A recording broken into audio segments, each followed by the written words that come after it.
Company सुरू करण्याचा विचार मनात येतोय, मग हे विश्लेषण नक्कीच उपयोगी पडेल. आपण या प्रवासातल्या प्रत्येक महत्त्वाच्या टप्प्याबद्दल सविस्तर बोलणार आहोत.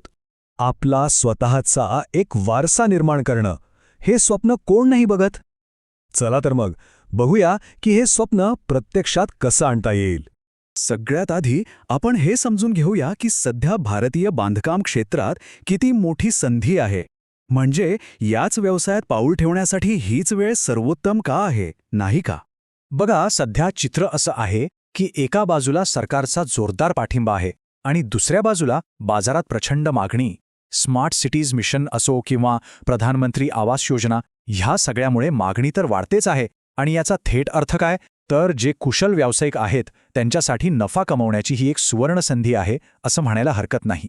चला आता बोलूया आपल्या व्यवसायाच्या ब्लूप्रिंटबद्दल, म्हणजे कल्पनेला कृतीत कसं उतरवायचं याबद्दल. हीच तर ती मूळ योजना आहे जी आपल्या संपूर्ण व्यवसायाचा पाया ठरणार आहे आणि यशाचा मार्ग ठरणार आहे. जसं कोणत्याही मोठ्या इमारतीचा पाया मजबूत असावा लागतो, तसंच व्यवसायाचाही. म्हणूनच या 4 पायाभूत पायऱ्या खूप महत्त्वाच्या आहेत. चला एक एक करून प्रत्येक पायरी नीट समजून घेऊया. सगळ्यात पहिली आणि खरं सांगायचं तर सर्वात महत्त्वाची पायरी म्हणजे प्रत्यक्ष अनुभव. बघा, थेट स्वतःची कंपनी सुरू करण्याआधी एखाद्या मोठ्या कंत्राटदारासोबत काम करण्याचा अनुभव खूप कामी येतो. साईट मॅनेजमेंट कसं होतं, बजेट कसं सांभाळायचं आणि योग्य लोकांची ओळख कशी वाढवायची, हे सगळं शिकायला मिळतं. आणि हे ज्ञान सुरुवातीच्या काळात खूप मोलाचं ठरतं. आता येतो एक मोठा निर्णय, व्यवसायाची कायदेशीर रचना कशी असावी. इथे 2 मुख्य पर्याय आहेत. जर सुरुवात अगदी लहान स्तरावर करायची असेल तर सोल प्रोप्रायटरशिप किंवा एकल मालकी हा सोपा मार्ग आहे. यात फार कायदेशीर कटकट नसते. पण जर भविष्यात व्यवसाय वाढवण्याची मोठी योजना असेल, गुंतवणूकदार आणायचे असतील, तर मात्र प्रायव्हेट लिमिटेड कंपनी हा पर्याय जास्त विश्वासार्ह ठरतो. यात व्यवसाय वाढवायला खूप वाव मिळतो. ठीक आहे, योजना झाली, रचना ठरली. आता सगळ्यात महत्त्वाचा प्रश्न, पैसे किती लागतील?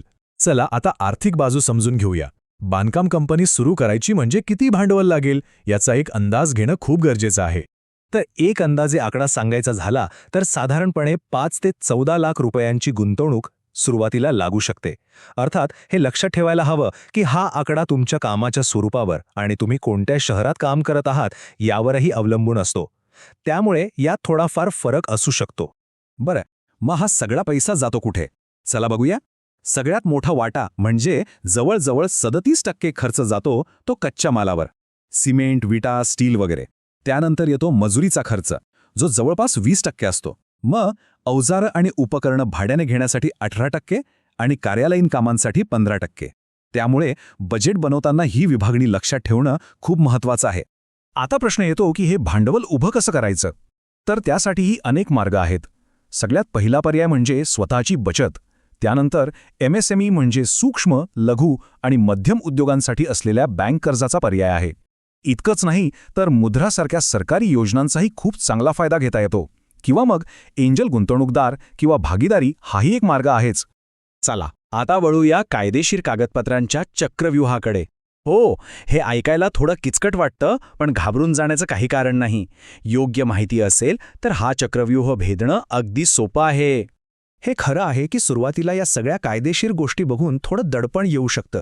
पण काळजी करू नका, आपल्याला एकाच वेळी सगळं काही करायचं नाहीये. सुरुवात अगदी मूलभूत आणि अत्यावश्यक गोष्टींपासून करायची आहे.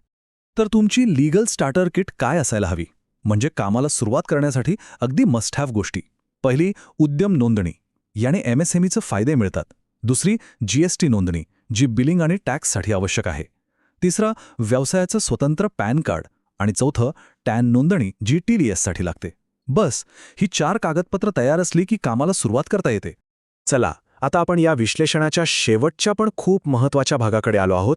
इथे आपण त्या गुरुकिल्लीबद्दल बोलणार आहोत, जी व्यवसायाला फक्त सुरूच नाही ठेवणार, तर दीर्घकाळ यशस्वी बनवेल. हे वाक्य बघा, बांधकाम उद्योगात तुमची प्रतिष्ठा हीच तुमची सर्वात मोठी संपत्ती आहे. आणि खरं सांगायचं तर हेच या व्यवसायाचं सार आहे.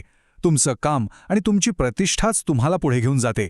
पैसा, तंत्रज्ञान सगळं महत्त्वाचं आहे, पण सगळ्यात जास्त महत्त्वाची आहे ती म्हणजे विश्वासार्हता. मग ही प्रतिष्ठा निर्माण कशी करायची? तर त्यासाठी या 4 गोष्टी कायम लक्षात ठेवा. 1. प्रकल्प वेळेवर पूर्ण करा. 2. कामाच्या गुणवत्तेत अजिबात तडजोड करू नका. 3. ग्राहकांची नेहमी स्पष्ट आणि पारदर्शक संवाद ठेवा.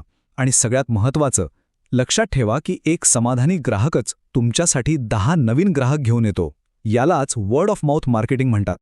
तर मग आता या व्यवसायाची संपूर्ण ब्लूप्रिंट समोर आहे. या माहितीच्या आधारावर आता उद्योजकतेच्या प्रवासातली पहिली वीट रचायची वेळ आलीये. आता